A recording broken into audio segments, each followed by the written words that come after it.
So we're here at the closing night of Toronto After Dark 2009. We have just watched Grace, the closing night gala. We're here with the director, Paul. Thanks for talking to us. Your movie, Grace, involves a baby with an appetite for blood. Where did that idea come from? Initially, the idea came from a conversation I was having with my mom when I was about 19, and she told me that I had a twin that didn't make it. So the subject matter became compelling to me on a very basic cellular level. The creative genesis of the film wasn't until a few years later when I was talking with someone about the actual medical science behind the film. You know, that you can actually be pregnant and lose your child, and if labor isn't induced, you can carry a baby to term. And to me, that was just this very, very potent kernel of horror. So where did the undead part fit into it all? Well, the undead part fits into it. You know, I mean, what I love about the genre is that you can take an idea and pull it into it, and you blow it open and explore it exponentially. That's the beauty of genre filmmaking. And, you know, I mean, these themes you see explored in, you know, Lifetime movies, or, you know, like, and they make you sick. You want to change the channel, like you want it to end. It's torture. But if you pull one of these ideas into the genre and sort of like you know, access what's fundamentally compelling about this the uncanny power of the bond between a mother and a child, it's a whole different story, you know? Is that where you got the idea for the sort of nature channel footage in the movie, to have that kind of shocking imagery on-screen part of the film too?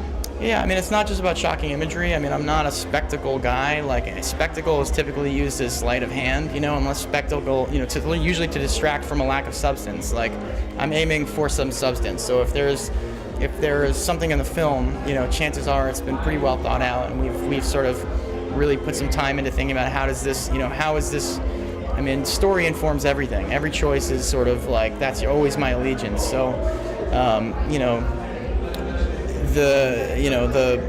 all these atrocities that she's watching sort of demonstrate, you know, give her it's a litmus test for where her character's starting.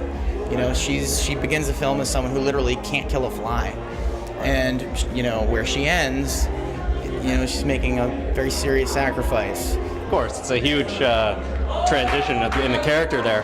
I wanted to ask you about the birthing scene, because it was obviously a very intense scene. I personally found it really sad too, to see this baby that was born dead. What was it like on set that day? What was the mood like? Was it a difficult day? Well, I mean, there's really no time to, you know, you're shooting 192 scenes in 17.5-hour days. There's no time to mess around. So, you know, there's not a lot of time to let it sink in, really. I mean, we shot 42 setups that day, you know, like before lunch kind of thing. So we really just went. And I think that actually is helpful, because it doesn't give you time to sort of come out of it or think like that. Sure, if you have too much time to linger on stuff, it might affect you a little more, That's I suppose. Right. But it was rough, I mean, but you do need to keep some levity, you know, on a set when you're dealing with that kind of subject matter. Of course, because it's pretty deep stuff, right?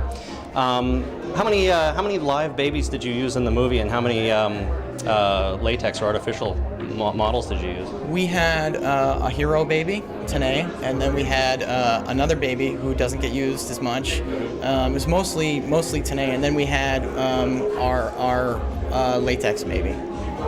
Was it silicone baby? Yeah. Silicone, right? Was it mostly live or mostly silicone? It's mostly live. I mean, I you know, like, we really tried to keep it real. There are certain things, you know, there are certain insert shots that we, you know, for logistical purposes, we needed to use the silicone baby, but mostly it looked real to me. I mean, I would have no idea I couldn't tell you where the latex one was used, or silicone. So what's next for the movie now? I know you mentioned it's coming out on DVD. Are there any other plans for it? The movie, we just had a theatrical in the States. We'll probably have a little theatrical up here too.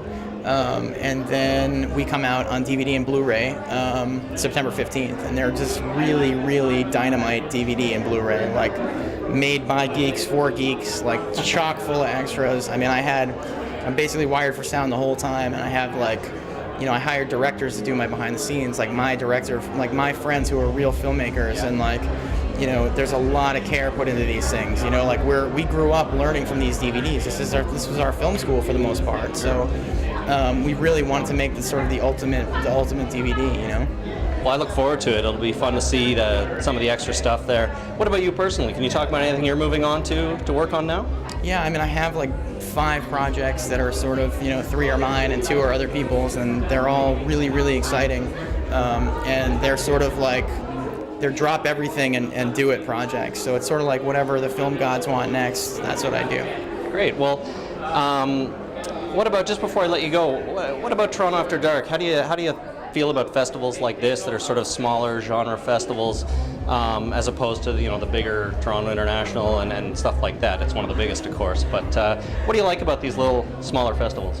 Oh, I love this stuff. I mean, this is a fabulous festival. It's a fabulous audience. I mean, this is like, we live for this stuff. Like genre filmmakers, like who really grew up on this stuff and live and breathe it.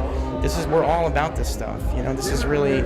There's nothing more satisfying than getting to sit with an audience and watch the movie and realize it works. And when the audience is like an audience full of you really feel like you're at home. You can tell right when you come to a festival. As soon as you talk to the programmer, as soon as you meet some of the people, you realize like this is a festival where you're amongst your people, and this is one of those festivals. This is a great festival. Yeah, well, it was a great movie, and we had tons of fun watching it. Thanks a lot for talking to us. Thank you.